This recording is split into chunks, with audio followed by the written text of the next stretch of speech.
Have you ever heard of Murphy's Laws? In fact, in everyday life it is not the case that something goes wrong once in a while, but rather that everything goes wrong all the time. It starts with technical failures and continues with the use of technologies that have suddenly become worse than they were before due to an update. It goes all the way to the fact that you constantly have to worry about whether you won't have to completely change the production process again next week because everything has already been changed again. When I was a teenager there was the Sony Walkman and it was available in stores unchanged for over 10 years. This product cycle has changed so much that many devices are already obsolete when you unpack them. One of Murphy's laws is that complex systems produce complex errors. This means that in the production process, for the things you really make money with, you have to rely on technologies that deliver real results in the real world. That's why we've bought a lot of high-priced software in the last few months to help us produce videos like this one. But still there are failures every now and then you need a plan B. Because another Murphy's Law says that what always goes wrong is what does the most damage. For example,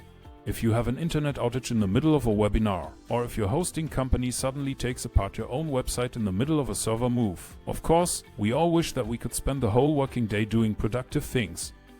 But in practice it often fails just because we want to print something when the printer doesn't want to. That's why we need solutions for our production processes that allow us to produce results in the 20% of time that we actually have available. And that's why I invest a lot of time in experiments. Most things don't work, or they don't work as well as I need them to. The process of finding something that can deliver in practice can sometimes be very painstaking and time-consuming. In addition, we have spent a lot of money on technologies that don't really work in the real world and wasted a lot of time learning software that doesn't really deliver results. I call this process kissing frogs, because you have to kiss a lot of frogs before you find a prince, right? But this now puts us in a position to save our own clients all that effort and show them how such production processes work with real results. And if you think you can productively produce results for 8 hours in a normal working day, you might want to take a look at Parkinson's Law. Parkinson's Law states that a task always requires the maximum amount of time available to complete it. Where are the biggest weaknesses in your production process? What breaks down again and again when you need it most urgently? Please email me your answers.